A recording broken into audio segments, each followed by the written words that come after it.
video I like to play for you, so we don't have to sandwich it another time. So it'll bring back memories for a few of the folks that are here.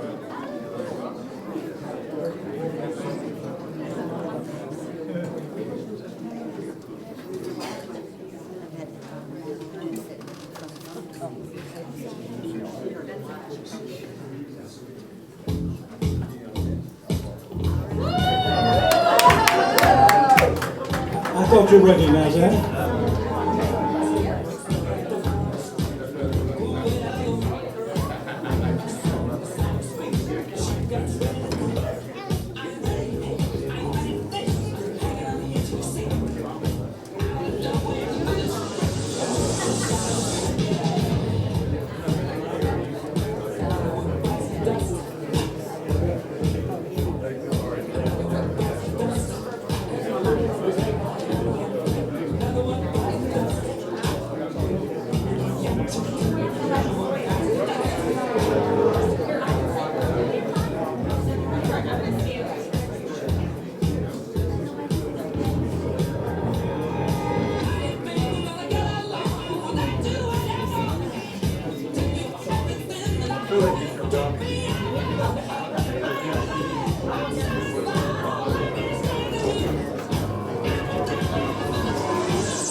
Some of you may remember, you would have thought that was the school song, right back in 1980 when the Jackets were playing, so we had to include that a little bit, and we're going to hear a little bit more of that here in just a moment. My name's Tom Neal, I'm the director of the Museum of the Gulf Coast.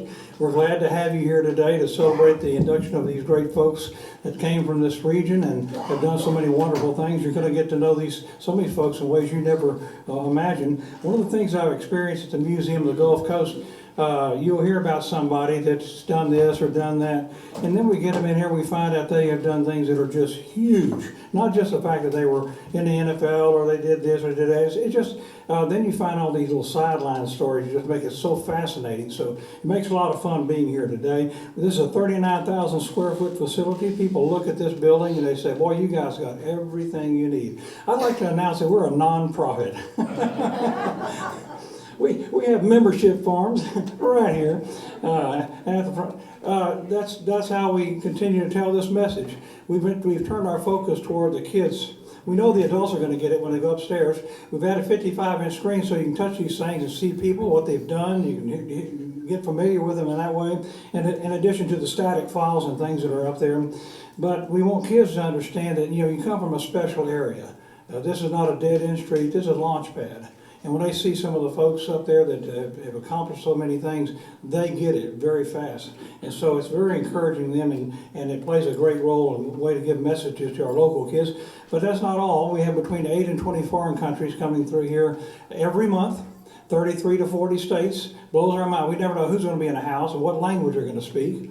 And but it's really cool to see them showing up and taking advantage of the Museum of the Gulf Coast. So we do a lot of great things and reaching out. Even our locals, though, they are starting to have a lot of reunions with us, and they're enjoying special events. And so we're glad that they're enjoying this and discovering it. It never fails. Every day we see somebody, I've lived here all my life, I've never been here. Well, that's kind of common. A lot of times people that live in Houston never go to anything in Houston, and they go on vacation and they start looking for things to do. Let's go to a museum, you know. And they're sitting in all these museums around them. So it's just some of those things that you have to deal with when you're doing this. But anyway, if you join the Port Arthur Historical Society, Museum of the Gulf Coast, you help us do these things and more. Our Facebook page that we have, and also as a member, we send out email blasts of the events that are coming up, and we also, when we have birthdays for some of the inductees, we send out a little profile on them so you get to know them. If you can't come in here and digest it all in one haul, you get these things sent to you a little bit at a time, and it helps you learn about all the fascinating people from this area. So today, there's over 200 Hall of Famers upstairs right now. There are 4 that we're adding today, 2 in notable people and 2 in sports, and there's probably 12 more I have to catch up with from the days of COVID. We have Andrew Landry in December coming up, Mark Petkovic, Clarence and Jimmy Piku from Port Acres became renowned jockeys and horse trainers. And then Davey Arno, so that's going to be in December the 17th. So put that on your calendar. We'd love to have you for that. Just want to say congratulations to Todd Dodge, Dr. Jesse DeLee, John Lou Ford, and Dr. William Seale to the Museum of the Gulf Coast Halls of Fame. And it's just one of the greatest motivators for our kids. So let's go ahead and get this thing going. We're going to cram this thing in real fast. I'm using video and I'm reading things to you that will help you kind of get to know these folks, maybe in ways you never knew. Todd Dodge. Go ahead.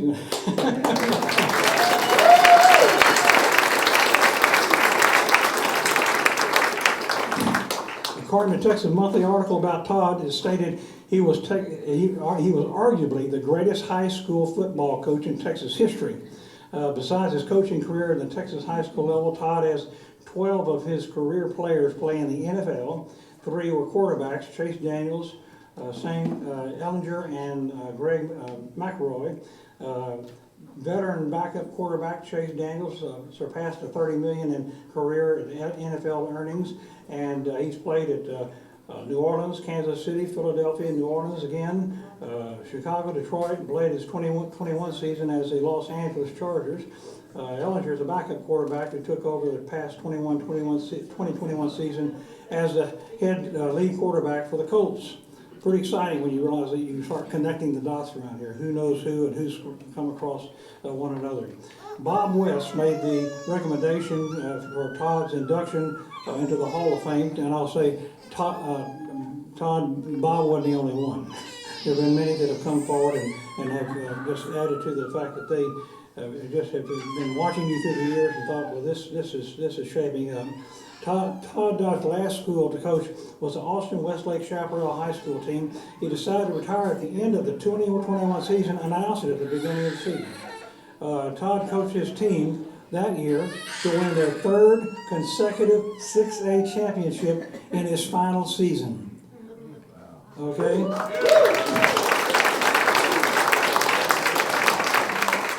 See how this kind of unfolds? They won a state championship. No, he won 3 consecutively, and it was the first school to ever do this in Texas history. Todd retired with 3 straight state champions, and also that was included 40 consecutive wins leading up to that. with Westlake and a career total of 7 state championships. Westlake ended 2021 ranked number 2 in the high school football America 100 national rankings, and they did it the next year as well, so 2 consecutive years without recognition. Before Austin, Westlake, Todd won 4 5A state championships in 5 years at South Lake Carroll. 5A was the highest classification at that time, and he lost the title game by 1 point in the one state championship he did not win in those 5 years. 1 point. Well, you wake up and think about that, Todd. What if, right? But you have many things you can fill that in with, okay? Todd has mentioned 11 quarterbacks who are named to the Texas State Offensive Players of the Year, with 4 who have been named to Parade All-American. Todd played quarterback at Thomas Jefferson High School in Port Arthur under the talented and cutting-edge coach of his time, Ronnie Thompson. Ronnie's right over here. Ronnie.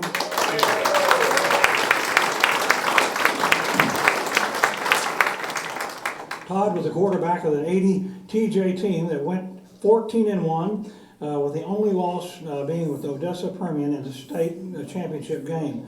That season, he became the first quarterback in Texas school history to pass over 3,000 yards. He also set Texas high school record for the most career completions, 382, and the most completions in a season, 221, while he finished his career with the second most career passing yard behind Gary Kubiak. In addition, Todd was a 2-time Associated Press All-State Player of the Year, and as senior, he was selected as the Parade Magazine All-American Team. In 2001, he was inducted into the Port Arthur Yellow Jacket Hall of Fame. In 2007, was inducted into the Texas High School Football Hall of Fame. Todd received additional national attention from his 2021 school year by being named the first annual Texas High School Coach Association Coach of the Year and the National High School Athletic Coach Association Coach of the Year, both of those in his final year. Todd was also informed that he would be inducted into their National Hall of Fame that year as well, in addition to his national recognition. He's been named a national coach for 4 times. 4 times he's had that designation. Coach Dodge has been married to Elizabeth Neptune Dodge. Hello, Elizabeth. Pause right there. Pause. No, you don't have to pause that. Well, you may want to turn that off with this. Elizabeth Neptune, she's lived her life in sports. Her dad was a high school coach, and I think Todd actually started coaching under him. And he thought he was getting an assistant coach, and he got a son-in-law. Is that how that goes? And that, by the way, that field, it's Westlake. That's where all this took place. And in fact, the field there is named for her dad. So you really get this, don't you? Thank you for being here, Elizabeth. Okay, for 36 years, they have 2 children, a son Riley and a daughter Molly. And let's see, we can learn a little bit more about Todd in that final season and some of his other accomplishments he had. He ended the year in a very unique way. I mean, people that they retired, they had their last game. As some of you know, I think a lot of you don't know. He played his last game for the state championship against a team that he won those 5A championships with, Southlake. The only difference was his son was the coach of that team. Oh yeah, so I'm gonna stop talking. You'll get it from this, okay?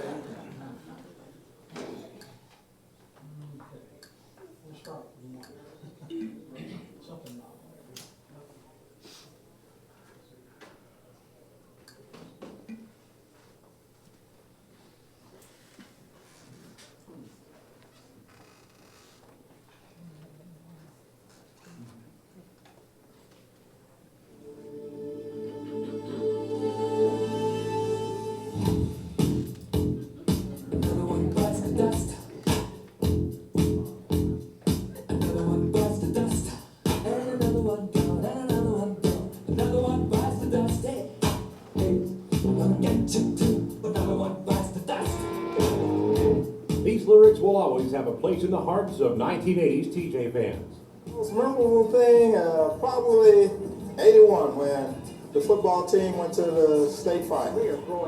As time would later tell, the Jackets would own one of the state's most productive offenses in the nation that year, thanks mostly to the Dodge-Duhan connection. To Duhan, his favorite receiver. Gosh, they use signals more than a baseball team. And they would talk to each other, and the signals were never detected, and here they go again. Of course, after mid-season, they didn't even use signals. They just knew what the other was thinking.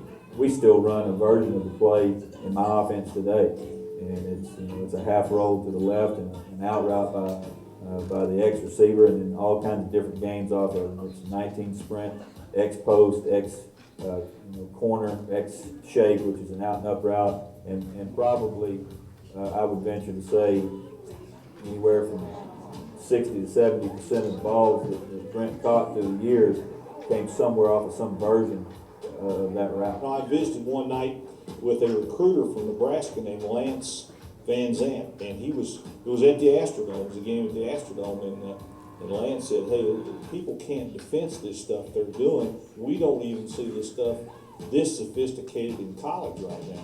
So Ronnie Thompson's offense was really state of the art for 1990, much less 1980.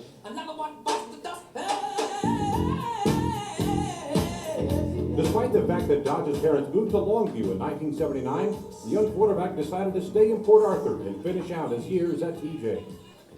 The football team was my family. My parents left Port Arthur when I was a sophomore in high school. I stayed from when I was 15 years old. I stayed in Port Arthur with a family, took out guardianship on me. And so when I talk about the TJ football and the family, it really was family for me. And Ronnie Thompson was like a father for me. These times wouldn't be easy for Dodge. For the team, it was the best thing that could have ever happened to the Yellow Jacket football program.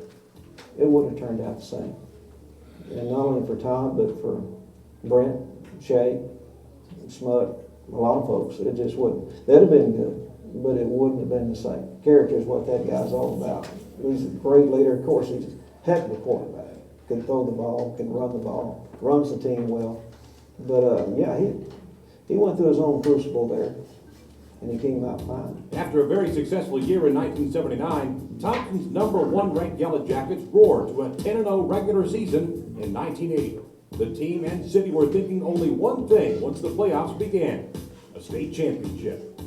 Every house painted up, signs, streamers. I mean, you think these folks are 13 years old and haven't found their life.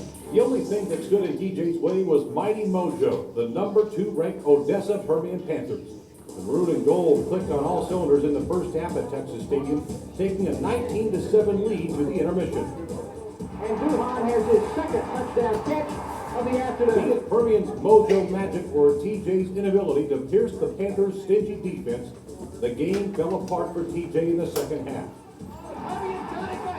After Yellow Jacket turnover on special teams, Permian rallied, scoring 2 touchdowns in the fourth quarter to win the Class 5A state championship. Sanger at the 20. Sanger's going to score. It was the old deal about letting an underdog hang in the game, and of course Permian would probably resent that tag, but Dodge looking for the end zone. it was like 20 degrees. Permian was used to that, and they were a great program. But TJ, I would have loved to have seen those two teams play in the Astrodome under perfect conditions. I think it would have been a 3 or 4 touchdown game. The dream of winning a state title might have been taken away from Thompson's Jackets on this day, but the spirit of 1980 will always live. Dodge broke 3 state passing records in 1980 and also ranked in the top 10 of 3 passing categories nationally.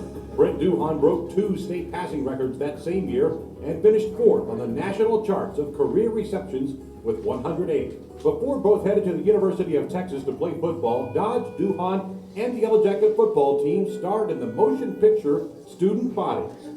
Hey, Blood. Hey, bro, what's happening? Hey, Blood. We were actually a movie, it was a teen slasher movie, kind of a spoof type of thing. We were the high school football team that played some other team and killed them in the game. And one of those that did would say we've been in the movie. So that was fun. It was a fun day.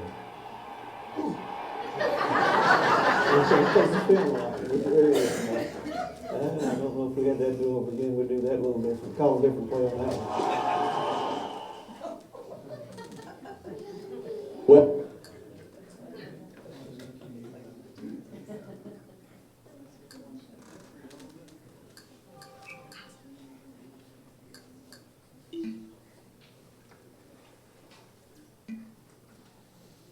Well, what a state championship matchup at Arlington on Saturday night. It's being called the Dodge Bowl. Todd Dodge versus Riley Dodge. Father against son, Austin Westlake and Southlake Carroll. Here's Keith Russell. From the 30. Drive continues, going up top. Open man, touchdown. Who can forget Southlake Carroll winning the state title in 2006? Head coach Todd Dodge, his son Riley, the star quarterback, and a moment that will live in infamy. I threw up on the football field. Trey sitting next to him, and you could just see Trey just shaking his head like, that's Riley. He had thrown up like on the sideline between series, but never actually in the game. And he throws the touchdown pass, so that was, legendary. As legend would have it, that year Carroll, now coached by Riley, beat Austin Westlake, now coached by Todd. That would make anyone sick to their stomach. Father and son having the face-off Saturday night for all the marbles. In this case, as Riley told our Bill Jones, it's not a family feud.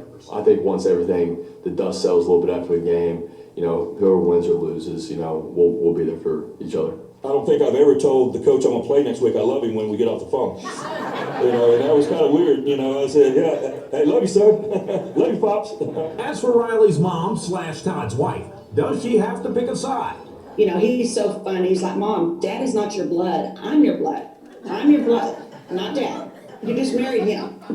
So, I mean, we've kept it really light. I think you have leverage too. Yeah, I think I love her. I have the grandkids. Exactly. Right, I have 3 grandkids, so, if she wants to see the grandkids, she better root for son. For the game, Mrs. Dodge will wear a Southlake Carroll hat and Austin Westlake clothes. And don't worry, she will see her grandkids. The entire family is headed to Horseshoe Bay for a belated Christmas celebration, regardless of the outcome.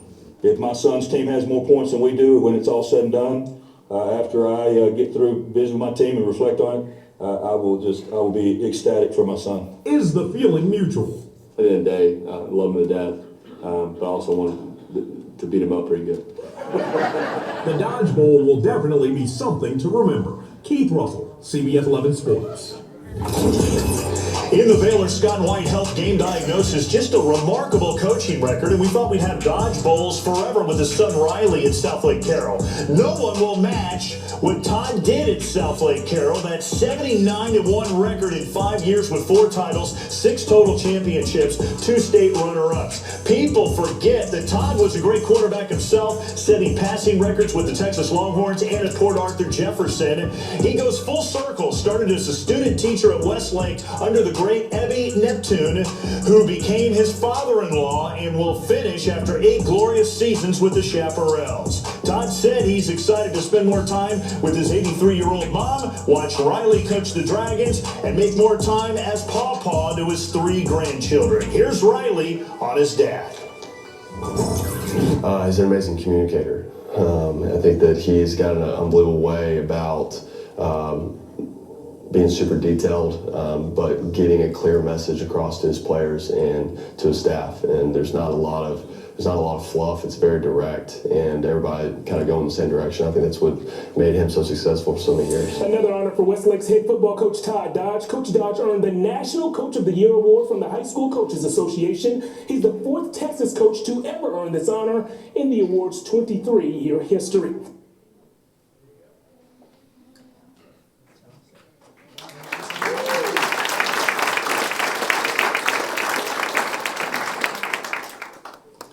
Todd Dodge, are you in the house?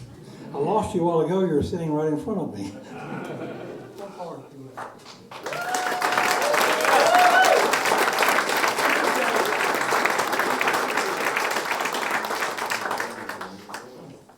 We didn't rehearse this, okay? We got to do some music. Todd, I want to congratulate you on being selected for this position. Let me just say that the board of directors, we have some members of the board here today, always review the application. It's presented to us by the director of the museum, Tom Neal. Every person that is placed in one of these halls of fame has to meet the same criteria. You need to have roots in this Southeast Texas, Southwest Louisiana area. Your work has to gain national attention, and there must be a body of work created by the person, and the general public must also recognize you for what you have done.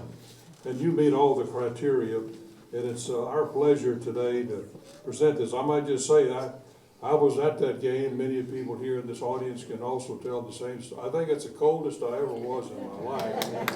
The day of that game in Dallas, my daughter was in the Swingsters at that time, and my son was the ball boy for the Yellow Jackets. And it was a very memorable day in every respect, including the loss. And you had a wonderful day that day. Well, here's the plaque we want to present to you. You're welcomed into the Sports Hall of Fame in recognition of your personal contributions to the popular culture of the Gulf Coast region, the United States, and the world. We hope this finds a place in your home or your office. Congratulations.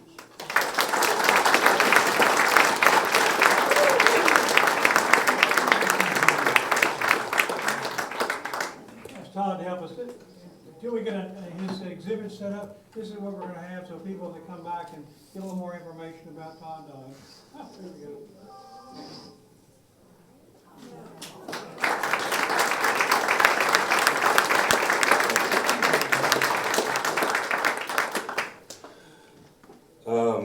Been very blessed during this 36-year coaching career to have some different accolades, but there is nothing that compares to this. This town has meant so much to me. Richard Rice, who's sitting right here next to my wife, Elizabeth, he is the brother that I never had and that I've always had. You know, since when Mom and Dad moved from Port Arthur up to Longview, Richard and his family took me in. I've got I just always thanked him so much and appreciated him so much, and he helped put a toughness in me that probably never would have been in me had I not been a part of the Rice family. I can tell you that. And those of you who know that situation know what we're talking about. All of my teammates and classmates from TJ that are here, thank you so much for being here. My wife Elizabeth, as Tom had said, I outkicked my coverage. I can tell you that. She absolutely has been in the industry from the day she was born because her dad was a longtime football coach, and the stadium is named after Ebby Neptune at Westlake. So the last 8 years, I've been able to walk onto Chaparral Stadium and touch a red archway that says "Welcome to Ebby Neptune Field," and that's my father-in-law, my late father-in-law. So, Ronnie Thompson, Coach Thompson, I love you. I'm indebted to you. He's the reason that I went into coaching. He was like a father to me when I was in high school. You know, the old cliche is that your coaches are like fathers and your teammates are like brothers. You know, I think a lot of people have said that during the days. I lived that here in Port Arthur. Okay, they really were. It didn't matter what the color of your skin was. Okay, we got together and put something special together for one of the most beautiful high school football towns in the history of high school football, Port Arthur, Texas, and revived somewhat in the fall of 1980. But Coach Thompson did so much for this town. I don't know that I've ever met someone that loved his hometown as much as Ronnie Thompson loved Port Arthur and loved coming back. I learned more from him in the coaching part of things than anything, because when I got into coaching, is the offenses that we've run through the years, they're different from TJ, and a lot of it's kind of the same. But the one thing that Ronnie always put together is he put an offense together that was hard to defend by personnel.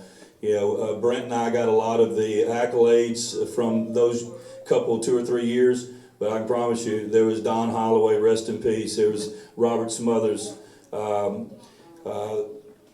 There was all of the great players, you know, Shea Walker, just I can go on and on with all of the great players that played on that 80 team. This is very, very special to me. One thing that it's always been interesting when I see that picture of our 80 team, And I've been coaching 36 years, and I went on to play college football. And y'all think about this. We got that picture was taken right after warm-ups in the first round playoff game in the Astrodome. Okay, so we got through with warm-ups, and there's probably 15,000 people in the Astrodome, and we're taking a team picture. Now, when I was 17 years old, I thought that was perfectly fine. There should be nothing wrong with that. Later in the years that I was coaching, I used to think about that, and I'd think about, would I ever take a team picture right before kickoff of a playoff game? And I said, no, there's no way I'd ever do that. And then I thought back, our team must have really had confidence that we were going to beat Aldine that day. And we did, 49-7. So, Tom and the Museum of the Gulf Coast, thank you so much. I love Port Arthur, and it's great to be back. Thank you.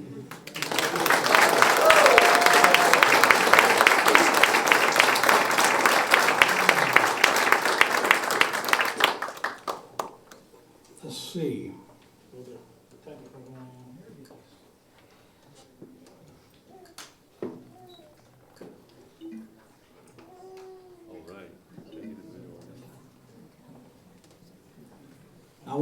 I blew right past some of my opening remarks. I meant to acknowledge our board, the trustees here in San Monroe, the president of the Historical Society. If you don't know this museum is a thing that I watched Sam develop mentally through the years. Seeing this in his mind, this could all come together, and it's just wonderful to be able to enjoy it and have a place where we can come and celebrate lives of Port Arthur like that we're doing, and the Golden Triangle, this whole Gulf Coast Crescent. I also like to acknowledge my staff, Robert Fong, who's our curator. He's videoing this today, and it'll be on YouTube a little later on. You can watch this played back. Dana Howard, she's our education coordinator, and Becky Guidry is our administrative assistant, gift shop coordinator, and membership. And she was the one who was shaking that membership application when we got started here a while ago. All right, it says on the screen, Dr. Jesse DeLee. Dr. Jesse DeLee is recognized as an expert in orthopedic sports medicine, hip and knee replacement, and reconstructive surgery. He's board certified by the American Board of Orthopedic Surgery and subspecialty certified in sports medicine by the American Orthopedic Society of Sports Medicine. He has performed countless total hip and knee replacements and arthroscopic knee procedures, including the meniscus and meniscectomy. You're gonna get me for this. Never mind. It's like it's like when you go to the doctor and you say, "Can you write this down? Because when I leave, I don't know what you just said." And meniscal repair. And by the way, I practiced that last night. Okay, it didn't do any good. The tongue is tied today. Ligament repairs and reconstructions and articular cartilage procedures over a 46-year period. Dr. Lee currently is an adjunct professor of orthopedic surgery at the UT Health San Antonio, formerly the University of Texas Health Science Center in San Antonio. He has authored more than 175 scientific articles from various medical journals and numerous orthopedic book chapters throughout his career. Dr. Lee has lectured at various national and international medical meetings since 1978. I had a hard time getting a hold of him this summer because he was in Europe lecturing. Dr. DeLee was reared in Port Arthur, attending Terrell School, Robert E. Lee Schools, Thomas Edison Junior High School. He participated in the Port Arthur YMCA Little League Baseball and was a member of that team. It was an all-star team that played in the state championship in 1957. He graduated from Thomas Jefferson High School in 1964. He attended college for 3 years, and then he followed that with the University of Texas Medical Branch, going into medical school. He finished here in 1967. In 1970, he graduated from he graduated in 1970 from UTMB, and he was elected to the prestigious Alpha Omega Alpha Medical Honor Society in his junior year of medical school. Dr. DeLee completed an orthopedic residency at the University of Texas Health Science Center there in San Antonio in 1975. Then he completed a 6-month fellowship in joint replacement surgery with Professor Sir John Carnley in Wrightington, England. Professor Carnley is acknowledged as the founder of total knee and hip replacement surgery. What a place to start your career.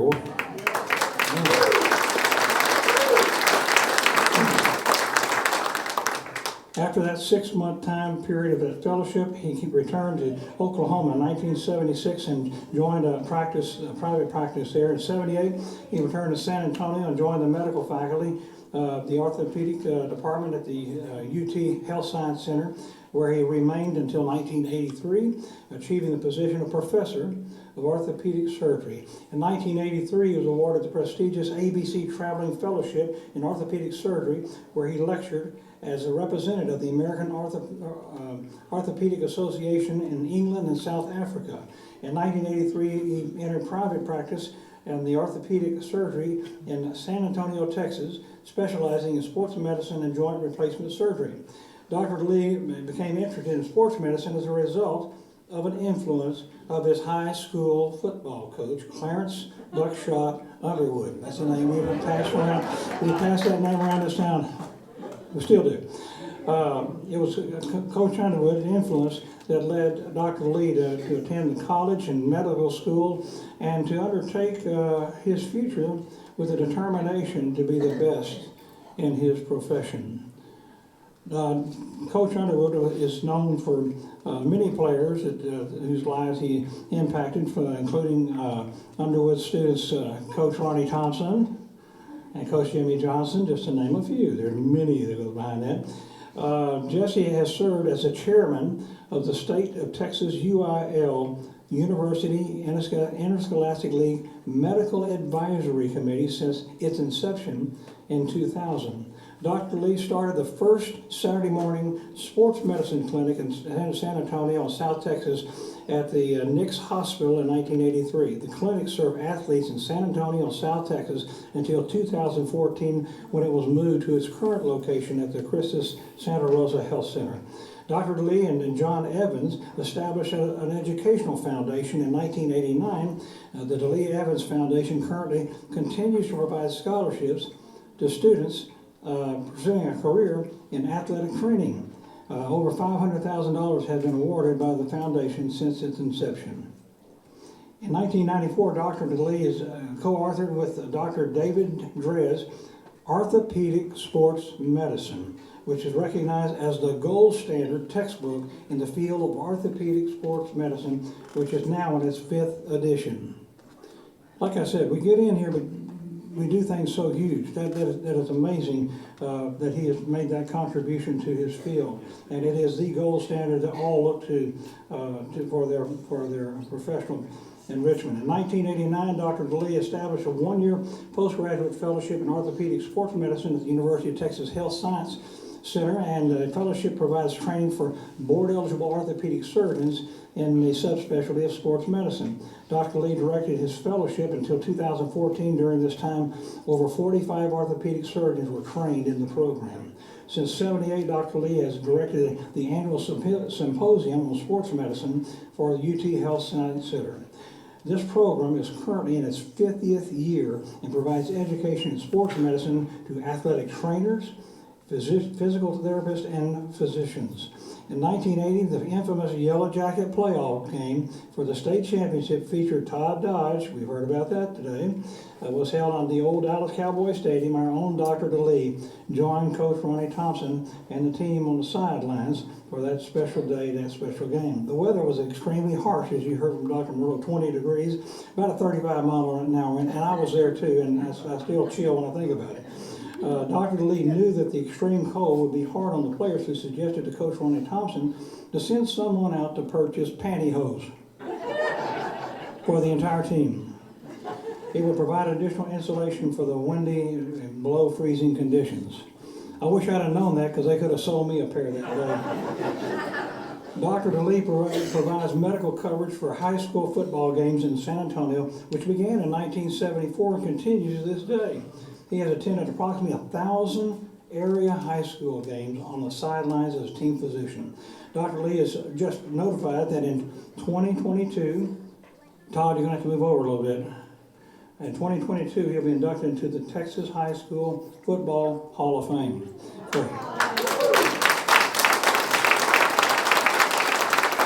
He's being recognized for his efforts and support and many contributions serving the teams as a team physician. Jesse served on those Friday, Saturday, and even Thursday night too, night sidelines for so many Texas teams and games with the commitment and care. He was selected the healthcare hero by the San Antonio Business Journal in 2012. Dr. DeLee delivered the prestigious Kennedy Leadership. He was delivered the prestigious Kennedy Leadership at the annual meeting of the American Orthopedic Society for Sports Medicine. He was elected into the American Orthopedic Society Sports Medicine Hall of Fame in 2017. This coveted award is the highest honor awarded by the American Orthopedic Society for Sports Medicine. Congratulations. In 2020, Dr. Lee was awarded the Thomas A. Brady Award, Community Service Award, for 40 years of service to high school community in San Antonio. Another important side note, as I mentioned earlier, Dr. DeLee became interested in sports medicine as a result of the influence of his high school football coach from Port Arthur. In addition to his dedicated service in medicine, Dr. DeLee is a prolific sports historian, having researched and written stories and papers about the 1909, the 1929, and the 1944 Port Arthur Thomas Jefferson Yellow Jacket football teams. I should note that that 1929 football team was inducted into the Museum of the Gulf Coast Sports Hall of Fame in 2003. Dr. DeLee noted, "My profession has allowed me to be a servant to my patients and has provided me with a lifetime of treasured relationships and continued learning for which I am exceedingly grateful." I give you Dr. DeLee, but you have to wait for something. I had just something we were going to go right before that. Yes, we have a video. You just thought they weren't filming you, right?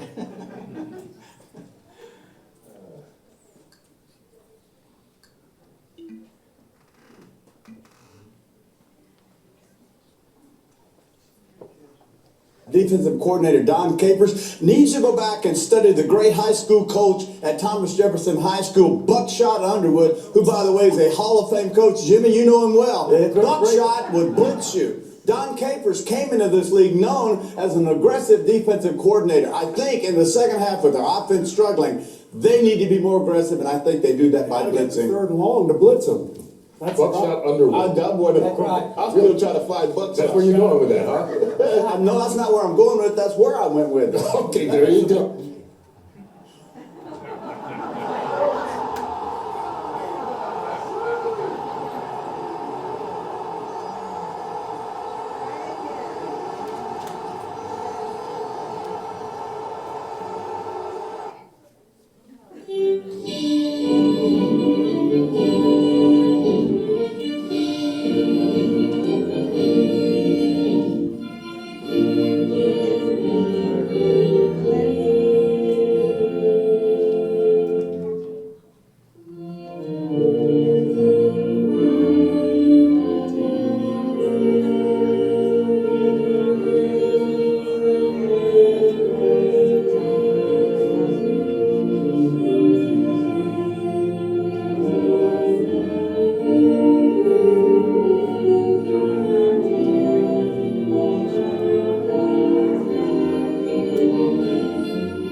I want to acknowledge Bart Bragg as one of your supporters in recommending you into the Hall of Fame, along with Sam Monroe, our president, and several others, Jeff Hayes and some, but I wanted to be sure and acknowledge him. I want to thank Bart for working with us to help us get some of those shots that we used today in the photography. Thank you, Bart. Appreciate this. Now, at this moment, Dr. Jessie DeLee, we know a whole lot more about you. And by the way, I got to stop just a second here. Your wife, Pat, is here. And I think this is her first time in Port Arthur, and you were driving around yesterday. So y'all had quite a windshield tour of town. So we're glad that you're both here. Dr. DeLee, would you come forward now?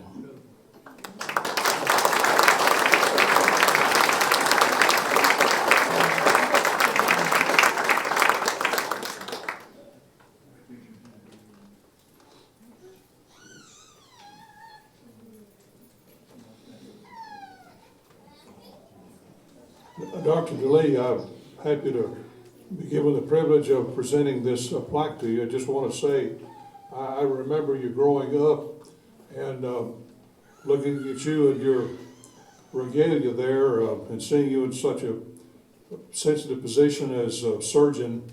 I never dreamed that we'd be seeing you after our days in the First Methodist Church in Port Arthur. Although I do know one thing about it, you did take to heart the lessons and the values that we were taught in that Methodist church that now sits on the campus of Lamar State College, Port Arthur. And I'd also say that we talked about Ruby Ruth Fuller for a minute. She taught Sunday school at that church from 1921 to 1963. So she had a long tenure. We're so impressed by your great career and your great accomplishments, and happy to meet your wife, Pat, today. In recognition of personal contributions to the popular culture, the heritage of the Gulf Coast region and the United States, we're happy to welcome you into the Sports Hall of Fame for notable people, and we hope that this plaque will remind you of your hometown and also the years you spent growing up here. And if this is not in your home, maybe in your office. Congratulations, Dr. DeLee.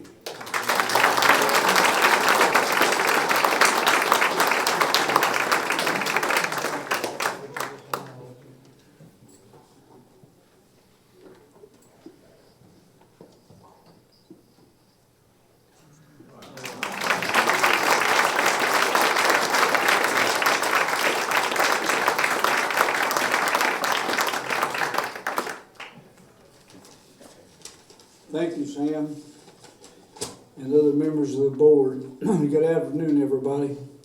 You know, it's an honor to be admitted to the Gulf Coast Museum and Hall of Fame. You know, recognition nationally and internationally in one's field is a great accomplishment, but there is no greater honor than to be honored in your hometown. I want to congratulate my fellow honorees, Todd Dodge, Lou Ford, and the late Dr. Seale. I've been a great fan of Todd since that game in 1980 in Dallas. I've admired Dr. Seale's work in historical preservation and Lou's long relationship with baseball as a coach and a player as exemplary. I also want to thank all of my family and friends for taking the time to come to this ceremony. No one really achieves this honor without the help of many, many people. First, I want to thank the City of Port Arthur for providing a superb public education system that was pivotal in my career.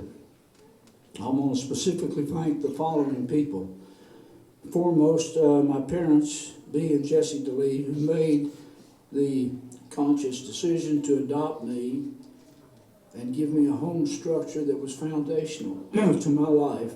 My father, Jesse DeLee, was a welder. He was not born into the union, and so he had to do non-union jobs, which were often the dirtiest and hardest jobs available. He worked long hours to provide for our family. My mother attended Port Arthur Business School and stressed education throughout my life. There are several teachers in the Port Arthur Independent School District who tolerated me and were important in my life. My 6th grade teacher at Lee Elementary School, Mr. Roy Light, was the first to show interest in my education. When he noticed that I came to school barefooted even in the wintertime, he called my mother to see if they could afford a pair of shoes. My mother said, no, he's got a new pair of shoes, he just refuses to wear them. And so he caught me in the hall that week after he talked to my mother, and he said, where are your shoes? I said, well, I hid them under a bush on the way to school. And he said, well, why did you do that? And I said, well, I'm embarrassed by them because they don't match and they're not like the other kids' shoes. And he stopped for a minute and he said, Jesse, he said, you better get used to being different. And I can tell you that there are many people that I've come in contact with in my career who would agree with that statement.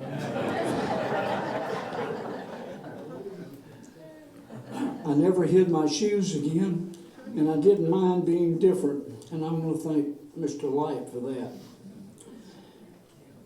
My high school biology and chemistry teacher, Mr. Jack Seale, is responsible for the accomplishments that I have made in my professional career. He constantly challenged me to do more. He taught me the scientific method, and he taught me a desire for knowledge's sake. He supplied me with an education in biology and chemistry that carried me through medical school. He played a huge role in my career. Mr. Billy Toller, my physics teacher, and Ms. Doris Crisp, English teacher, both at TJ, made college courses in those disciplines very easily.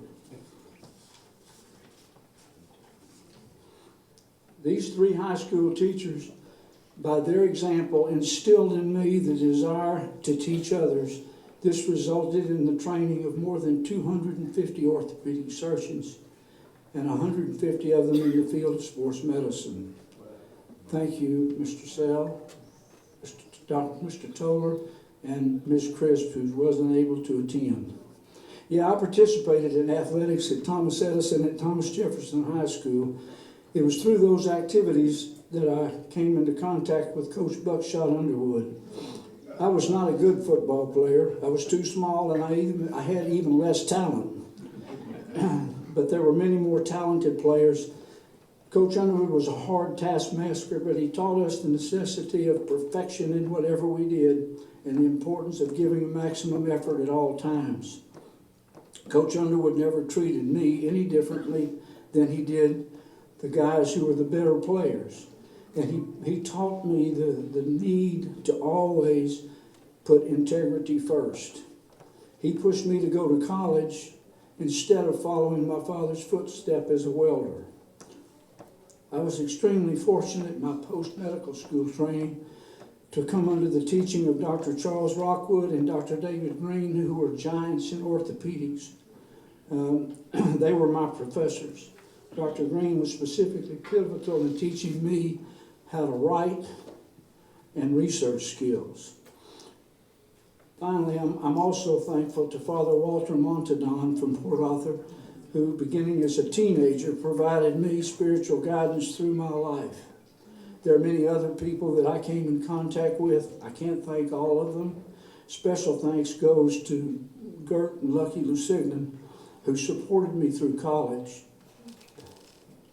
Finally, I want to acknowledge my best friend and fellow Hall of Fame member, Reagan Janusa. Reagan and I started out, he a starving artist and me a poor medical student, and we supported each other for 50 years. I've truly been blessed to be of service to my patients, my friends, and my community. Being a physician is a great honor because of the trust that develops between a physician and his patients. I guard this trust with my life. Thank you again for honoring me by attending.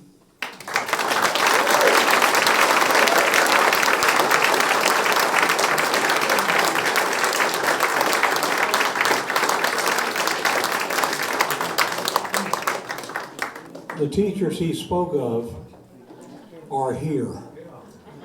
Now, it's been a little while, and whatever they're doing in their life, you want to do it because they are still here showing us how to go forward this. Mr. Seale, Bill Toller, y'all, the two of y'all stand. Would y'all stand?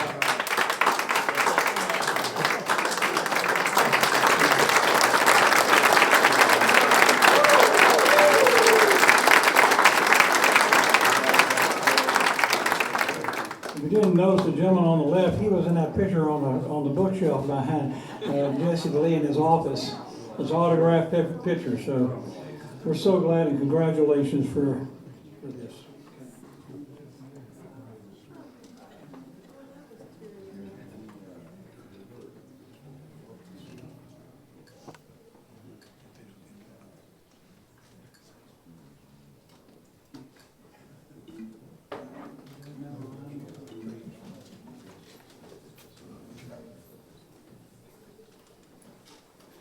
Next,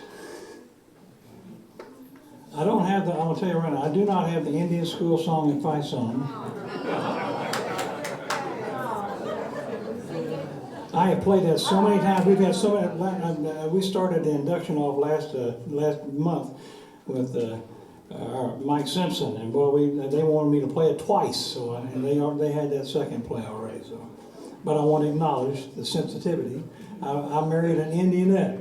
And that's pretty hard for a yellow jacket, you know, it was a mixed marriage and all, but we were able to make that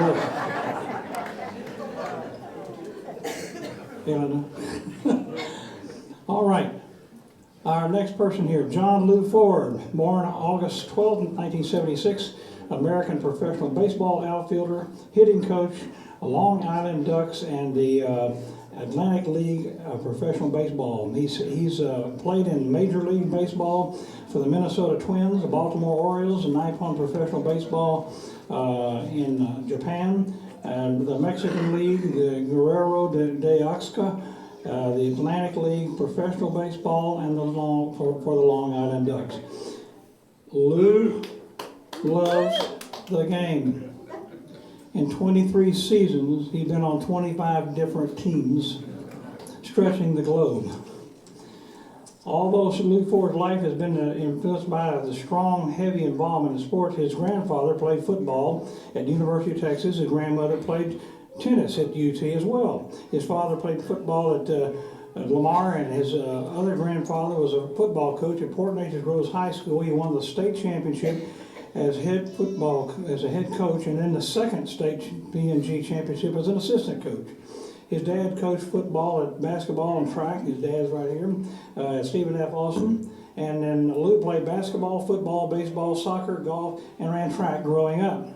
Port Neches Groves High School, Lou was all-district in varsity football in his senior year, 1993-94. Lou went to Texas A&M on an academic scholarship. He tried out as a walk-on in his freshman year and did not succeed, but tried again his sophomore year and was successful. The coach told him that he was the only one that they'd ever kept from all those tryouts. Yeah, that's pretty cool. Later he went to the Seminole Junior College, and he played ball at Lee College, where he was all-conference, all-region, and held a school record for batting average. Lou finished college at Dallas Baptist University. He set school records for single season for batting average, slugging percentage, runs, doubles, and career batting average. He is the top in 5 in multiple categories. In his senior year, he was All-American twice in 98 and 99.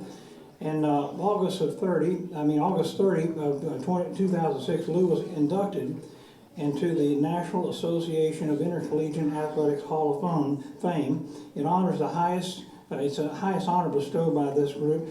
Individuals inducted into the Hall of Fame must be persons of outstanding quality, high moral character, fine leadership ability, and must be held in high esteem by their colleagues, former coaches, former athletes.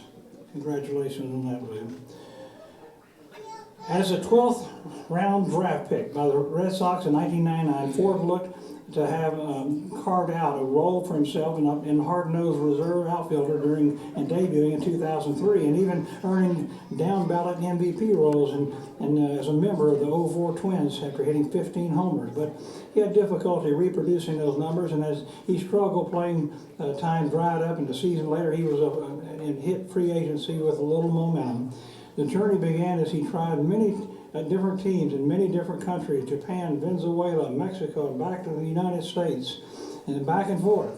Then the Long Island came calling. As Lou put it, it was one of the better clubs in independent league baseball. The Ducks are a familiar stop in a cycle of former major leaguers either finishing out or clinging to the last gasp of hope.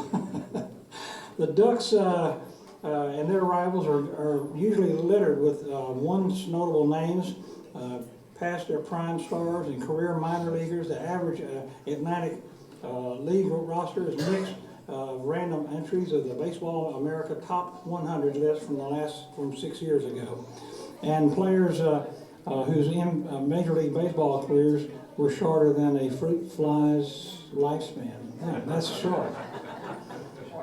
He scanned the roster, and when he was examining this group and recognized some of the players, the manager at that time of the team was a Hall of Famer, Gary Carter. He could tell that this was a high level of professionalism in his organization league. Since then, he had been a mainstay for the Ducks and successful, won 2.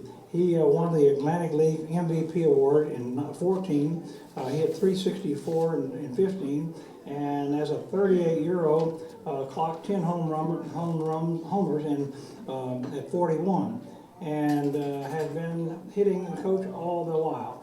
That season, he was the player of the month, August 42. His teammates joke that if he keeps it up, he's in danger of being signed by a major league team.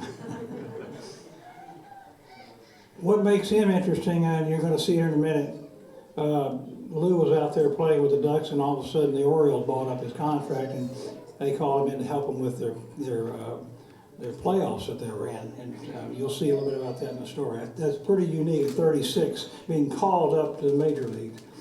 Ford figured his days were numbered nearly 20 years ago, yet the days kept passing, and with them and more at bats and games and pad of the odometer that's well into the 6 digits. He traveled. They traveled, by the way, his family traveled from New York to be with us here today. You get the award for coming the furthest, and you have the largest crowd too, I believe. I have 5 children, so we're glad to have them. Glad y'all made the trip. Nearly 2 decades later, he remains in the game at 46 years, cranking away as a player-coach for the Long Island Ducks of the Independent Atlantic League. Ford continues to churn as long as his body and mind will let him. After this is over with, we'll get you with Dr. DeLee, and he can maybe help you grease that thing so you can get more out of it, okay? So now, there's some interesting stories about you. I didn't say as much here because I'm going to let that help me with this, okay?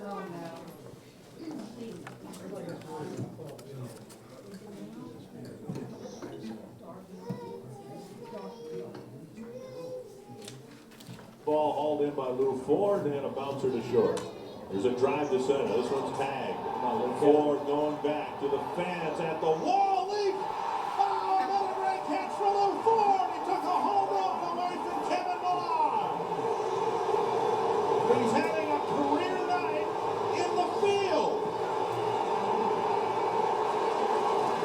Well, everybody in the stands giving each other high fives because Lou Ford, we saw him go to right center, we saw him go to left center, and here he goes straight back. Definitely a home run. Get up there, Lou. And he does. Brings that ball back into the ballpark. Great catch by Lou Ford as they show it here on the instant replay. And Ratke, a happy camper. Lou Ford is why we love baseball so much. Many Oriole fans got to know his story last year when he was called up in late July to help with the Orioles' playoff push. In this interview with the Capital Gazette, Ford discusses his long trek back to the major leagues at age 36, at an age when a lot of players would have given up. Ford is an inspiration to a lot of people. Take a listen. I think what keeps you hanging on is the relationships you have in the clubhouse and the relationship with the guys, the competition, loving the competition, but that's something I think I'll, maybe be able to find, not the same level when I'm done playing, but, still whatever to do, but, I love it, I love playing the game, still I love, the work. In the first inning, Yankees have lost 3 in a row and 8 of their last 11. Puts it to center field. Granderson, who plays shallow, out of turnaround, Willie Mays style. That's going to take a bounce off the wall. Ford goes into second base, and he's got a 1-out double. And his first hit is an Oriole.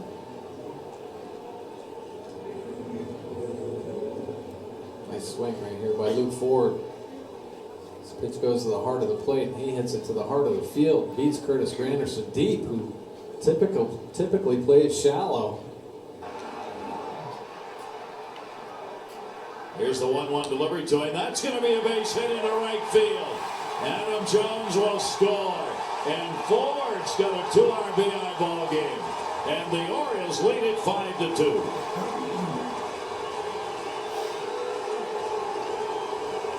Well, that pressure that Adam Jones was putting on out there at second base created a huge hole on the right side of the field. And Luke Ford takes advantage of it with that base hit. Take a look here. Good swing. Drives it to the right side through that huge hole. And with that big lead out. He's still only 28 years old. It seems like he's been around for 20 years. 3-2 delivery down the line, right field, headed towards the fair pole. Goodbye, home run! There, that second chance at all those pitches. He got a hole in 3-2, and the Orioles have a 1-0 lead.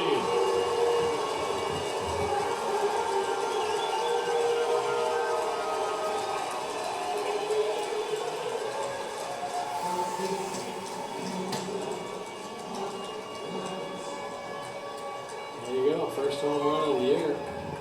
I've seen so many guys get some big hits, guys that have been brought up. Once again, Luke Ford gets them on the board.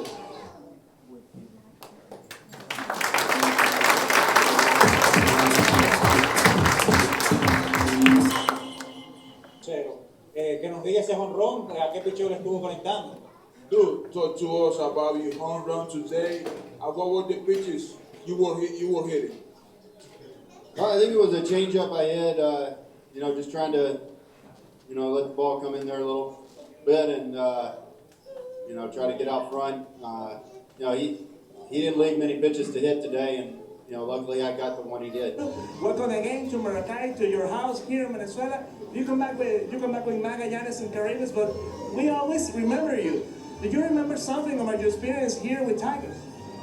Oh yeah, that was, that was the good times. That's when I first started, and we had a great team. I remember getting to play with Miguel Cabrera and Michael Ryan, one of the best hitter in the game today, when he was very young. And, we had a great team here. I think we were in first place all the time and great fans. I had a great time here.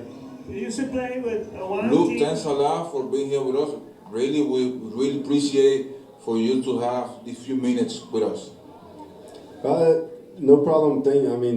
I'm happy to be here with the Escogido now. I'm excited, ready to play. Para el resto de la temporada con el conjunto de los Leones del Escogido. If you had to say to appoint one difference between the Venezuela team, between the Venezuela League and this league, what would that be?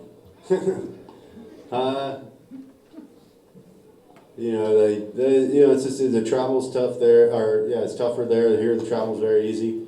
Usually the bullpen in this league is the closers are throwing, a lot harder, probably harder fastball in this league, and it's pretty similar. It's still baseball, and there's major leaguers playing everywhere.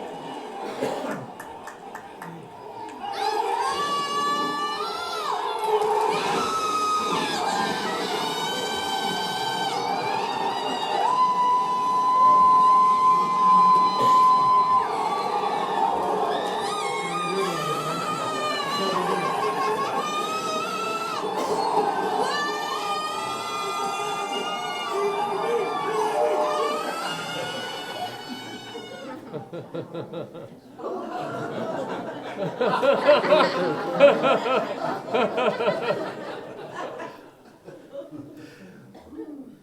las gracias a Lou Ford por su tiempo y desearle suerte en lo que resta. All right, Lou, thanks a lot for being here with us and good luck the rest of the series. All right, thank you. Una palabra, por favor, estuvo con nosotros.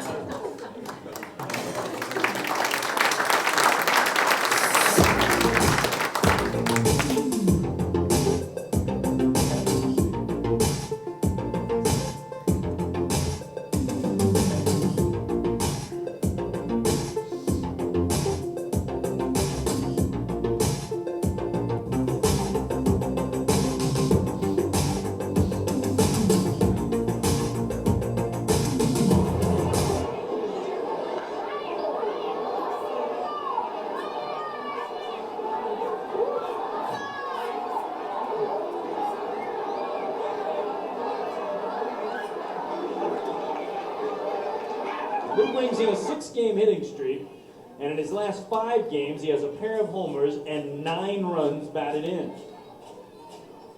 0-1 is well hit to left field. Back towards the wall goes James Shanks. Looking up, it's gone!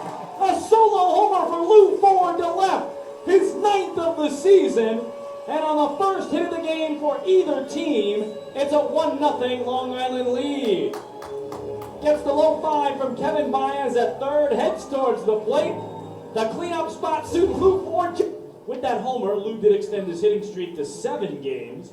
He also brought in a 4-game multi-hit streak.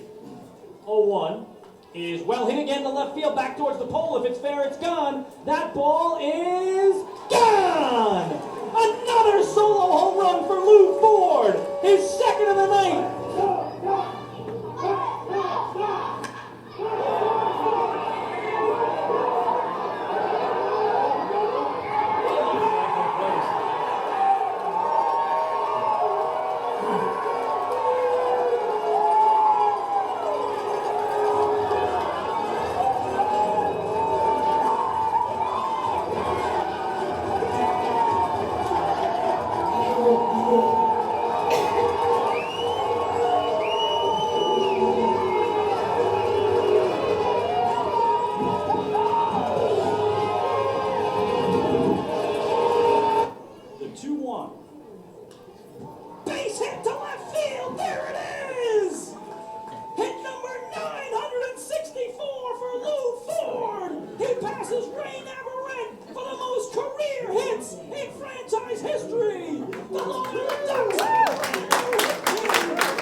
What a moment, standing ovation here at Fairfield Properties Ballpark. They are on their feet. Wally Backman, the manager, walked out to the field to get the ball. Lou at first base tips his helmet to the crowd. And again, the most hits now in franchise history. A clean line drive single to left field. Hit number 964. Congratulations, Lou. The Long Island Ducks are the 2019 Atlantic League champions. Hi everybody, I'm here with our Ducks championship ring from 2019 and I'm about to unbox it for the first time and take a look at it. Take a look at that. 2019 Atlantic League champions, Long Island Ducks. Now we'll always remember this 2019. Probably the best team that ever played here, record-wise, you can look at it. So, something special here.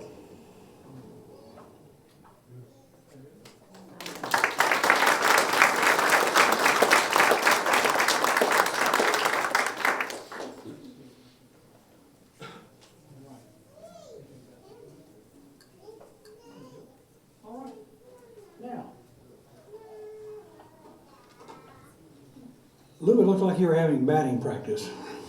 You really got this underway. Why don't you come forward, and Dr. Monroe, would you also join us here?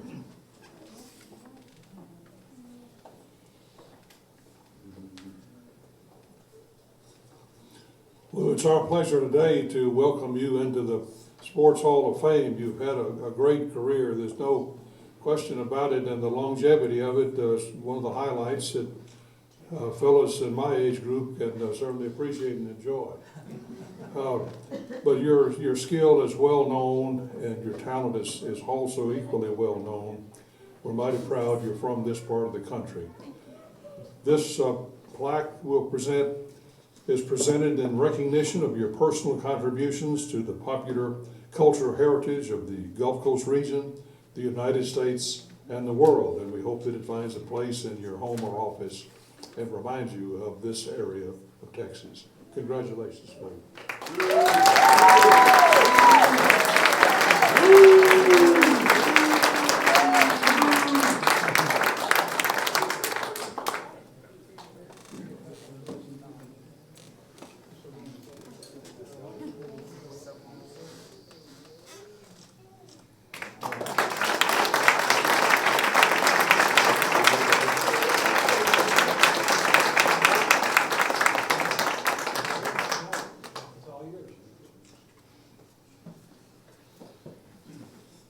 Thank you, Tom. Thank you, Museum of the Gulf Coast. It's truly a great honor to be here right now. And you know, when you contacted me, I started thinking about growing up here in Southeast Texas and Port Neches, and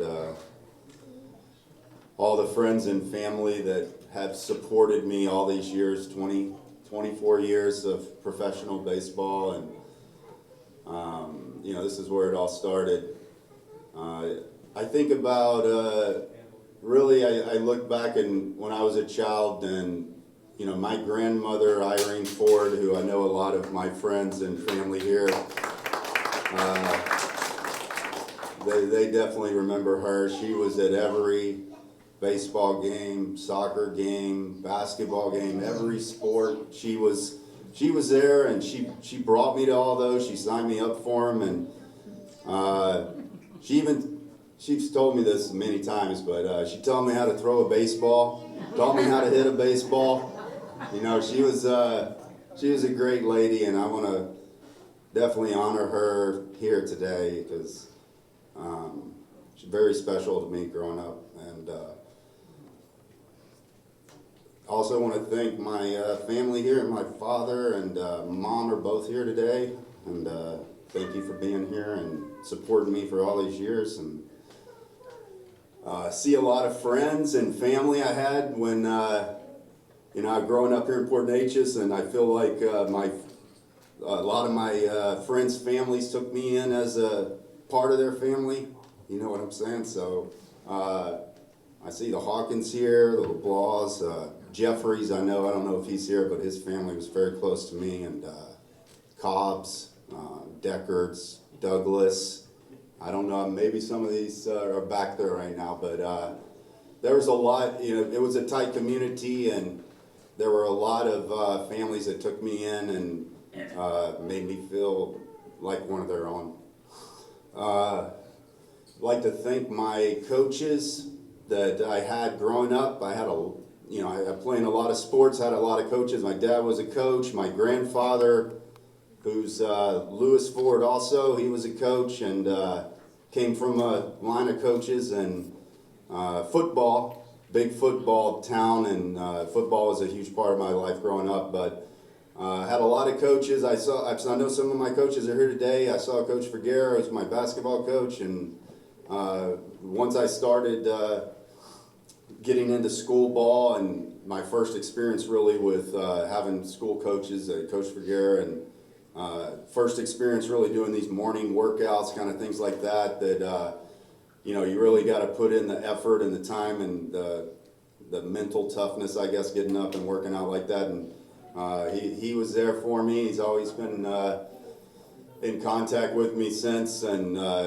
you know, that's the other thing I think about all these years in professional, that you know, the friends and family and the coaches that I've had along the way, you know, they were a big part of it, and they lived it with me. You know, like I know I had friends that contact me all the time. Hey, I saw you on ESPN or this, and I didn't see it, but you know, I know that I had support all the way through, you know, the minor leagues, the major leagues, and then after, in that time that I was out of the major leagues for those 5 years and back, I had many friends and family that had supported me through all that, and you know, you're sharing, and they shared in it, and they're sharing in it today with this award here. And I appreciate all of you coming, all of my friends. I see a lot of you out there, and thank you so much. You know, we had some great memories growing up. I think, you know, I think about football when I'm thinking about high school, because that was probably the biggest part of my high school. But and a lot of my teammates here from football in high school, you know, we were like brothers, and I appreciate that. And yeah, I think that's it. Thank you so much, Tom. I appreciate this award, and it's very, very special to me. And I want to thank my family here too. I forgot about this. Here we are. I want to thank all of my kids who got to grow up. Actually, Jake and Jordan got to grow up there in Minnesota, got to go to all those games, and you know, hit in the Metrodome, and had some great experiences, and got some great experiences meeting some of those players and everything, and you know, some memories we'll never forget there. And Jake, Jordan, Faith, Ella, John Jr. I got five now. I got a 5-month-old even, so I'm trying to stay young right now. They're keeping me busy. And Gladys, thank you. I love you. And thank you so much, Tom.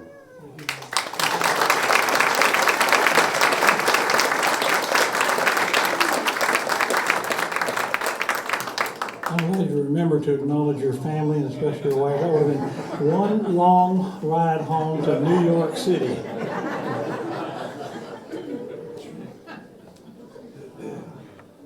Frank Olson.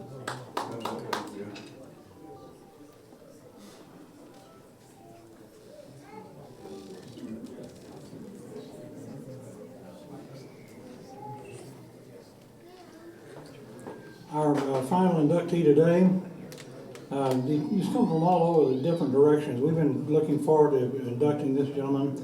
I'm sorry to say he's not with us. He passed away in 2019. Of course, with everything else and COVID and things, he had a long illness, and we just hated that we weren't able to do that. But he is represented by his family, and his son Will is here. William Seale was an American historian and author whose primary interest was in historic architecture, particularly that of the White House, state capitals, and historic governor's mansions. He was also instrumental in preserving many historic structures across the country, including private homes.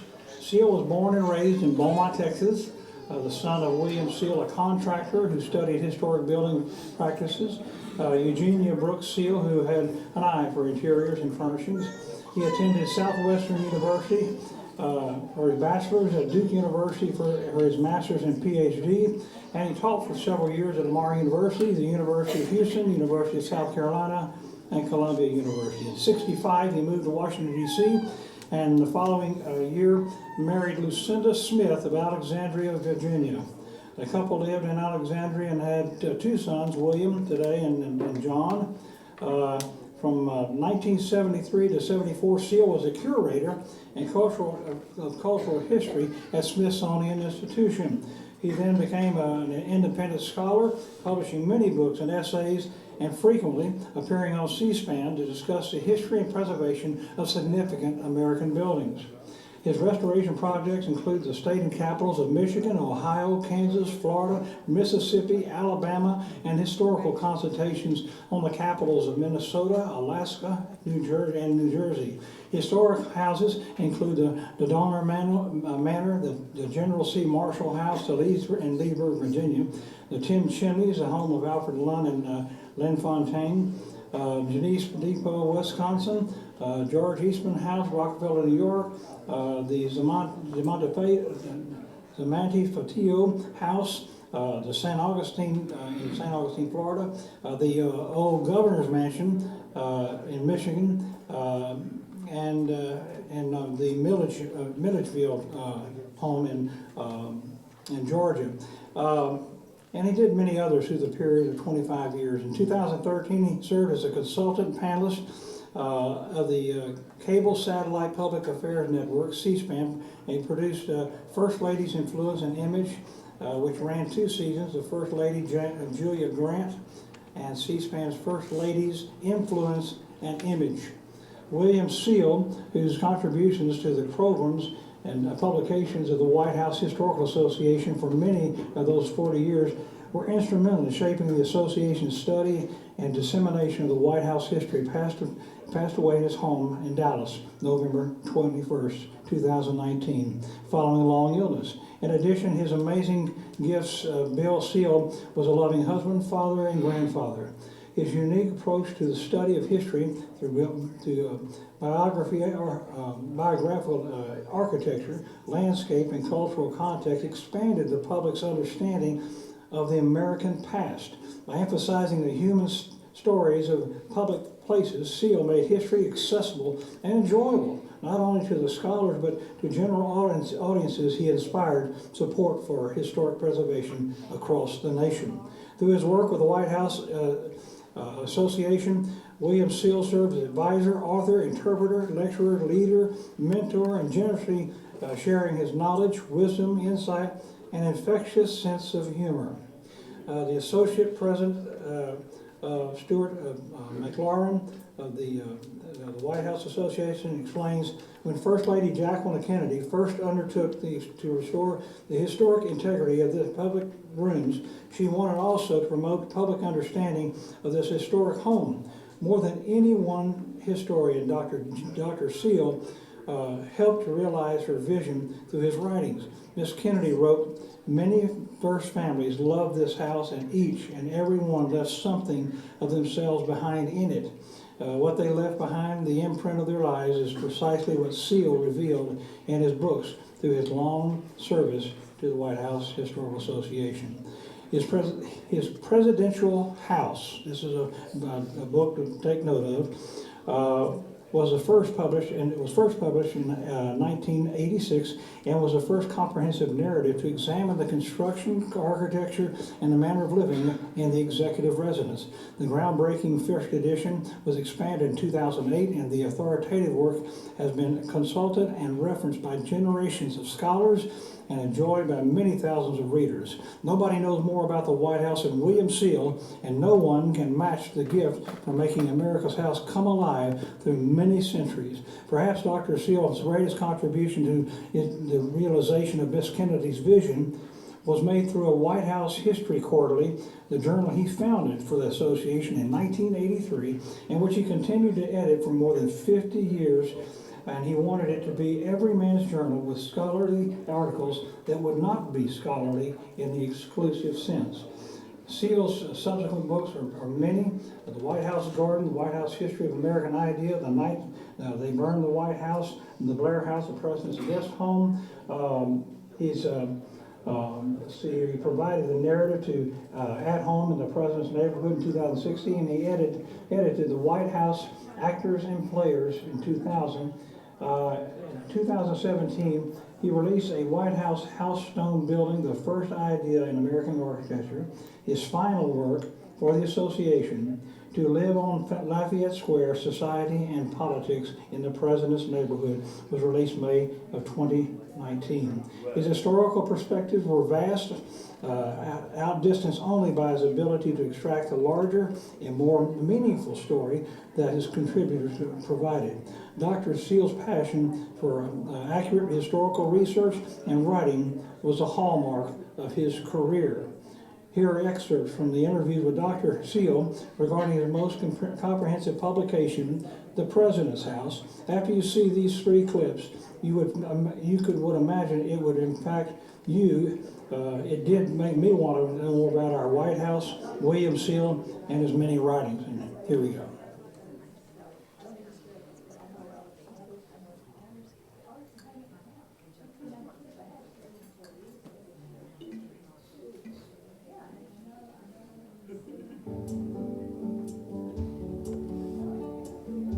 This week on Q&A, historian William Seale tells stories from his 2-volume set of books on the White House. It's called The President's House, A History.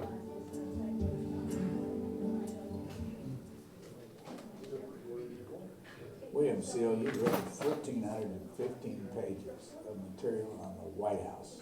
What was the hardest part of doing that? Well, I guess the research was the hardest part, and also compressing it. For that many pages, compressing this huge story. There are many things that couldn't be used or had to be dealt with in a sentence or a short paragraph that I would love to have gone on and on about, but I couldn't. And it's the process of actually throwing things out, even with 1,400 pages. Well, I've got this here, 2-volume set. When did you first write this? It was first published in 1986, the first part of it, up to President Truman's renovations of the White House, 1952. This takes the story to the end of the first Bush administration, George H.W. Bush, which is where the available papers stopped at the time I wrote this. How did you approach this story? The whole story. I mean, what was who are you writing it for? The central character is the house and the various people who go there, and the house holds it together, and the various people and their reactions to living there. Sometimes manifest in what they do to the house, often manifest in what they don't do to the house. And that's the story of the president, the family, the staff that serve the president, the development of an institution, which President Obama will enter, a very well-organized institution to serve his work. And you have to look at it that way at the White House. It's work. Let's go back to this book commissioned you to write the book in the first place. White House Historical Association. Can you remember how that started? I mean, who came to you and under what circumstances? Well, I was interested in doing the book. And I was interested in buildings and American houses. I'd written about state capitals and things like that. So I got interested in the White House because it's so beautifully documented. And I was doing some work with the association connected with the film. And I proposed this, and the various officials there liked the idea, and that there was not a history of the White House, of scholarly history.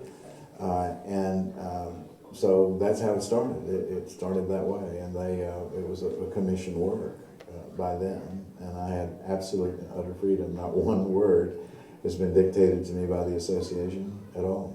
Now, if you published this first in 1988, when did you start work on it? 86. 10 years before that, 76.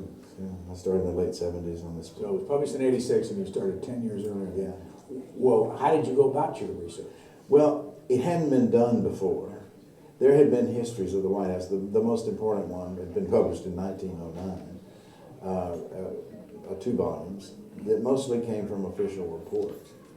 Fortunately, the records of the White House have for the most part, been maintained very carefully, because an administration keeps those records because they might be criticized by the next administration for something, some little something, like Monroe. And so the National Archives has all of that, or as much as exists. In some, there are blank spots, but not much. And so I had that, and the idea was to do originally a small architectural history of the White House, which I later did after that book. But the association being the historical nonprofit organization, its sole purpose is to interpret the White House to the American people. Both they and I felt there was more to do than that. And so that's the book just went into documents, and to create this. And of course, if I had been going out to write something that would sell like hotcakes or a sensational book, I would have produced a book rather than a history like this. It would have been 400 pages or something like that. But to really tell the story, you have to tell the story. And that's why, I'm not apologizing, but that's why it's 1,400 pages long, is it goes into all that about the White House on varying levels of interest, but centered again in the building. Well, one of the things that audience should know, it's a narrative. It's not like it's a dry history of. Well, yeah. I mean, but who do you think about sitting down and reading all this? You know, that's strange that you should ask. History buffs, I guess, because I've always been one, though I'm a historian, I've always been a history buff. And I like to think that when my time is up, that these books will exist and there'll be 10,000 term papers in them for kids in school. So I tried to write it with that in mind as well, that they could take, say, President Pierce's term and read that part of it and get a picture of life in the White House and of him, because most biographies of presidents, not even very long ago, really never had anything about the White House. It was very rare. It was about the presidency, but not about life in the House. So that is one of the personal motivations, is that young people can get these stories, I hate to say it, but that's what they are, out of the House, the biography, their reaction to living in that very strange situation that nobody can ever understand before they go there. You were born in Beaumont, Texas? Yes. What's the kind of the short history of Bill Seale from Beaumont, Texas to Alexandria, Virginia? Well, Beaumont, Texas was a curious place to become historical, but it's strange how much thinking back on it I got of a historical character. And my interest really started there. I was next to Louisiana, where I had friends who lived on a plantation near St. Francisville. I had relatives who lived in near Taos, New Mexico, which I still love. And then Beaumont, of course, is the home of Spindletop, the Spindletop oil boom. There were still people who remembered it that I knew. And all of that kind of goes together and an interest in history. My father was interested in history as well. And what did he do? He was an independent oil operator. And that's a Texas term. He accumulated leases and did drilling. But and your mother? My mother was a housewife who didn't read things I would read. But anyway, she did, she'd read those romantic novels. But anyhow, it just seemed it was what I was interested in. When did you leave there? Well, I went away to school, and then I married in '66, and we lived there for 2 years and then moved, began going east, briefly in South Carolina, Columbia, to restore some houses, because I'm very interested in that too, historic preservation. And then we moved here in '71 to Alexandria, Virginia in '71. And now we live between East Texas in the country and Washington. The school you went to, the college? Southwestern University in Georgetown, Texas, which is north of Austin. Studied what? History. And then to Duke University.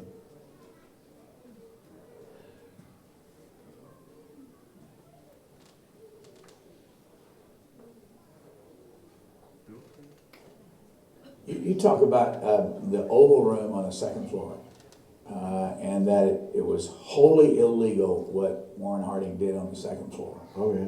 Poker, makeshift bars, several poker parties a week, smoke pipes, cigarettes, cigars. Whiskey, plenty of whiskey. His explanation to friends was, this is my private area. I can do what I want to. I won't do that in the state parts of the house. He is the only president who did that. I mean, Coolidge and Hoover were very particular in observing prohibition, but Harding didn't think much of it. Talk about some of the customs. When you start reading your book, it was very formal. You talk about George Washington and wouldn't shake hands with people. I mean, and when did that? Why was that? And when did they begin to shake hands with their constituents? Well, one of the big problems with the president, challenges with the presidency, is how to act, frankly. Which fork to use, I guess you'd say, on simpler terms. With Washington, of course, there had never been any heads of state before, but kings. And so what they did, they patterned on what George III did, which John Adams had experienced it. And Washington, of course, being president, was both prime minister and head of state. So the president unites those two jobs. But it became honed down. It got to be almost corny. With the ceremony with the men standing in the Oval and all that. And when Jefferson came in, Adams followed some of that. And when Jefferson came in, the third president, he abolished all of it. Only one ceremony did he have, and that was when he stood in the center of the Blue Room and received the credential of ambassadors, which was carried on all through time until recently, and now it's in the Oval Office. But the whole issue of how a president should act and present himself to the public, the people would know when they come there how to do right and not do things that are embarrassing to the presidency. Goes all through, but it became very, Jefferson shook hands. He began that. But the dinner table is the basic unit. of entertaining at the White House, and always has. You mentioned hot summers. Who was the first president to have air conditioning, and when did it become a central air White House? Well, to begin with, air conditioning was discovered, if you'd say, at the White House. We were trying to cool the house with Garfield when he was dying. So the principle was discovered there. The first air conditioning in the White House was 1909. President Taft in the West Wing with blocks of ice in the attic, never worked, leaked, so they gave it up. President Roosevelt, Franklin D. Roosevelt, had asthma problems, as did many of those who moved into the house of his staff, because he had his staff close at hand, many of them. And Carrier Company went in and put air conditioners on the chimneys with the compressors on the roof, and blew the air through grills into these people's bedrooms so they could sleep at night in the heat, because there was no leaving in the summer anymore. Who was the first president to have a working telephone? President Hayes, Rutherford B. Hayes, 1879. And call anybody? Were there very many people in the country that had He could call the Secretary of the Treasury, and both of them could call Alexander Graham Bell. That's all they could call if they liked it. When did they have a wider system where it was? Oh, it began to grow from then. It grew and grew. Telegraph didn't even come into the White House till after Lincoln, 1866. It had always been in another building, and you went to it and used it as a special thing, like people used to do fax machines, you know.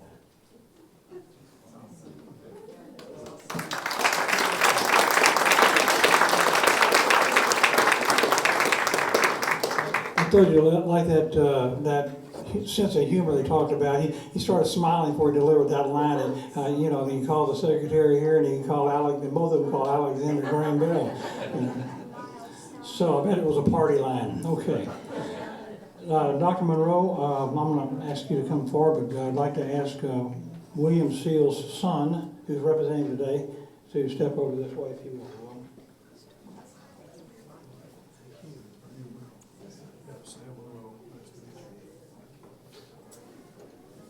We're very happy to have Will here today to represent Mr. Seale. I had the privilege of meeting your dad on one occasion as we were doing a Texas State historical marker in a cemetery for Ivory Joe Hunter near Kirbyville. And your dad happened to be, I guess, in Jasper and read about it in a local newspaper and came over. We had a wonderful conversation. He was such an approachable person. He came up out of the audience and introduced himself to me. We had done a presentation on Ivory Joe Hunter's. This is a rhythm and blues performer. Some of you may remember the name. And it turns out that Mr. Seale was a big fan of Ivory Joe Hunter and loved rhythm and blues artists. And we had a great conversation about all the rhythm and blues artists. We're so sorry that we didn't do this sooner. As Tom has already pointed out, we talked about it with him, and he agreed to do it, and time got away from us. But we want to present this plaque and hope that it'll be a memento that you and your family will keep. In recognition of Mr. Seale's personal contributions to popular culture, the heritage of the Gulf Coast region and the United States, and this is the day we place him in the Notable People Hall of Fame.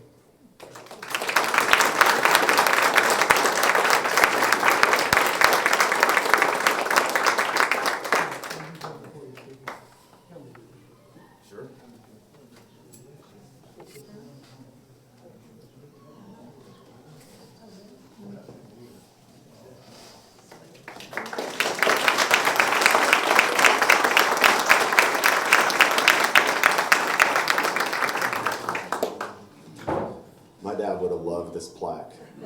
He loved plaques.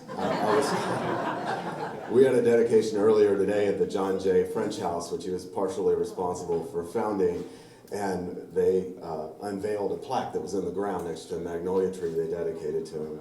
And it just reminded me of, you know, this historical marker 1 mile things on the highway you're driving, he stopped. He would pull over and stop, and we would just beg him not to, but he read all of them. And, you know, we would travel down here from Virginia. I mean, it's 1,300 miles of historical marker at 1 mile. It was crazy. So, He was not just funny, he was hilarious. I mean, absolutely hilarious. Just keep you laughing all the time. And he would be laughing his tail off today coming behind this line up here because he never saw an athletic field in his entire life. He didn't sit in the stands, no. I couldn't even get him to go bowling, he did nothing. He liked to go to historical things and he liked to plant trees and do that sort of thing. So he would think it's hilarious that he comes behind this distinguished group here. He would also want you to know that about the video that he used to say this, the camera adds 40 pounds. That's what he liked to tell you. So I think maybe the last video he'd slimmed down a little bit, but if you look at his YouTube videos over the years, he had a little challenge with the way he needed to get some exercise. But he would be so honored, and Dr. DeLee said something that really struck me, and that was that he was identified as just get used to being different. And my dad was different. You know, he was raised on Lucas Drive in Beaumont. He had a big backyard and a horse and lots of friends, but he wasn't an athlete. He was a redheaded, freckled, chubby kid that liked to read. And he just always leaned into that. He was always unapologetic about that. And he really listened to himself and just followed what he was naturally inclined to do. And as a result, the book that they were talking about, for example, is a standard gift that is given by every outgoing president to every incoming president as a housewarming gift. I mean, some red-headed, chubby kid from Beaumont wrote that. He worked hard and he believed in what he was doing and had a little bit of belief in himself, and I think it's the lesson of his life, really, that he went in a very niche-y direction and it worked. So anyway, thank you very much for putting this together for all of us.